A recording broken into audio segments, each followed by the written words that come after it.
Hello बच्चों, मेरा नाम कृष्णा सिंह है।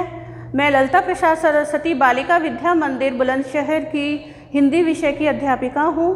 आज हम कक्षा 9th का जो है व्याकरण का पहला प्रकरण है काव्य सौंदर्य के तत्व, इसके विषय में पढ़ेंगे। बच्चों, आप लोगों ने कविताएं पढ़ी हैं, आप लोगों ने कविताएं सुनी भी होंगी, लेकिन इन कविताओं के अंदर कुछ तत्व छिपे होते हैं जिनको काव्य सौंदर्य कहा जाता है, और वो 3 तत्व हैं रस, छंद, अलंकार। वैसे तो बहुत सारे तत्व होते हैं, उसकी भाषा भी होती है, उसमें शैली भी होती है, लेकिन जो प्रमुख तत्व होते हैं वो 3 प्रमुख होते हैं, और वो होते हैं रस, छंद और अलंकार।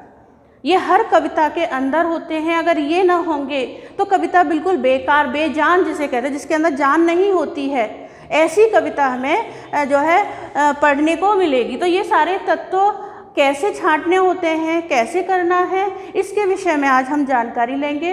तो पहला है काव्य सौंदर्य के तत्वों में पहला है हमारा रस। अब रस है क्या?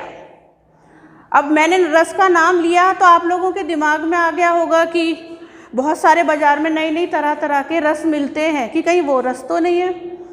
गन्ने का भी है, मौसमी का भी है, बहुत सारे रस हैं, लेकिन वो वाला रस नहीं है। यह एक हिंदी साहित्य का रस है, और उसका मतलब होता है जिसका जो चखा जाए या जिसका आस्वादन, आस्वादन माने जिसका आनंद लिया जाता है। जब हम कविता पढ़ते हैं तो कविता पढ़ते समय हमारे मन में एक आनंद की अनुभूति होती है, और उसको हम पढ़ते हैं, या कोई भजन हम सुन रहे हैं, कोई गीत सुन रहे हैं, तो गीत में जो हमें आनंद आ रहा है उसको रस कहते हैं। अगर जिसको उसमें आनंद नहीं आएगा तो वो गीत, भजन या कविता वो नीरस मानी जाएगी। तो इसलिए साहित्य की भाषा में कहते हैं जो चखा जाए या जिसका आस्वादन किया जाए वही रस है। रस का अर्थ है स्वाद से भी लिया जाता है, परंतु साहित्य में है रस का अर्थ है मन में उत्पन्न आनंद से लिया जाता है। यानी कि कविता को पढ़ते समय जब हमारे मन में आनंद आता है, आनंद की हमें अनुभूति होती है, उसको हम रस कहते हैं। जैसे काव्य को पढ़ने, सुनने अथवा देखने। अब देखना क्या कि अभिनय के माध्यम से हम नाटक देखते हैं, रंगमंच पर कोई अभिनय होता है, यहाँ तक कि आप टीवी पर पिक्चरें भी देखते हैं, वो एक अभिनय है। तो अभिनय के माध्यम से जो मन में आनंद की अनुभूति होती है उसको हम रस कहते हैं। लेखकों ने तो यहाँ तक कहा है रस को काव्य की आत्मा कहा है।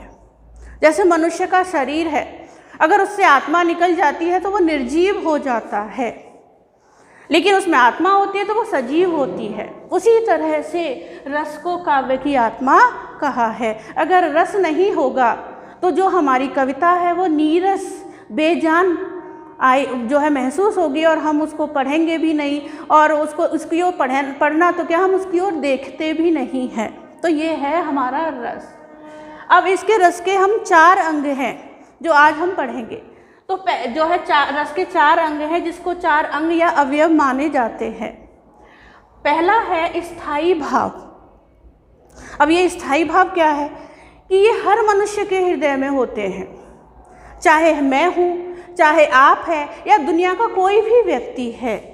ये 11 स्थायी भाव हर मनुष्य के अंदर होते हैं, लेकिन समय और परिस्थिति के हिसाब से जागते हैं। मनुष्य रोता है तो करुण, ये स्थायी भाव है।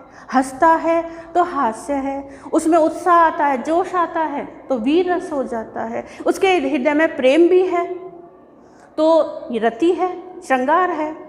ऐसे करके बहुत सारे स्थायी भाव हैं। यानी कि ये स्थायी भाव हर मनुष्य के हृदय में सुप्त अवस्था में अर्थात सोए होते हैं, समय और परिस्थिति के हिसाब से जाग जाते हैं, उसे स्थायी भाव कहते हैं। जैसे हमारे कोर्स में बहुत सारे हैं, लेकिन जैसे श्रृंगार है, श्रृंगार रस का स्थायी भाव है रति। वीर रस का स्थायी भाव है उत्साह। शांत रस का स्थायी भाव है निर्वेद। हास्य रस का स्थायी भाव है हास, जिसे हंसी कहते हैं। करुण रस का स्थायी भाव है शोक। अद्भुत रस का जिसे कहते हैं आश्चर्य, जो चीज़ नहीं होती और वो हो जाए तो एकदम अचानक आश्चर्य हो जाता है। भक्ति रस जिसका स्थायी भाव है देव विषयक भक्ति या प्रेम, जिसे कहते हैं अपने इष्ट देवता जिस परमात्मा की हम पूजा करते हैं उसके लिए हमारे हृदय में जो प्रेम है उसे भक्ति रस कहते हैं। भयानक रस जिसका स्थायी भाव है भय। ऐसे ही विभत्स रस है जिसका स्थायी भाव है जुगुप्सा या घृणा या घिन, जिसे कहते हैं हम साधारण भाषा में। तो ये हमारे हुए स्थायी भाव। अगला है विभाव। अब विभाव क्या है? ये वो जो है रस का अंग है कि जो आश्रय है उसके मन में जिस भी वस्तु या व्यक्ति को देखकर जिसके कारण से वो जागृत होता है उसे हम विभाव कहते हैं। और ये विभाव दो प्रकार के होते हैं, आलंबन विभाव और दूसरा है उद्दीपन विभाव। अब आलंबन विभाव क्या है? आश्रय वह हुआ जिसके हृदय में वो भाव जागृत है। अब जैसे एक छोटा सा उदाहरण है सीता और राम। कहा जाता है कि जब सीता का जब स्वयंवर हो रहा था तो राम 1-2 दिन पहले जनकपुर चले गए थे और वहाँ वो सीता मंदिर में पूजा करने के लिए गई थी। राम जनकपुर देखने के लिए गए थे तो वो भी पहुँच गए। तो उन्होंने पहली बार सीता को बगीचे में देखा था। तो उस सीता को देखकर, उनकी सुंदर आँखों को देखकर, उनके रूप सौंदर्य को देखकर राम मोहित हो गए। तो जो राम आश्रय है और सीता कौन है? सीता आलंबन है, क्योंकि सीता को देखकर राम के हृदय में रति अर्थात श्रृंगार अर्थात प्रेम जागृत हो गया है। अब उद्दीपन किसे कहते हैं? जो इसका दूसरा प्रकार है उद्दीपन। अब उनके हृदय में सीता के प्रति प्रेम तो जागृत हो चुका है, लेकिन वो तीव्र कैसे होगा? उसके लिए वहाँ का वातावरण, ठंडी हवा चलना, बारिश होना, ये जो परिस्थितियाँ होती हैं इससे प्रेम और बढ़ जाता है, उद्दीप्त होता है, उसे उद्दीपन विभाव कहते हैं। तीसरा है अनुभव, जो हमारा शरीर क्रियाएं करता है।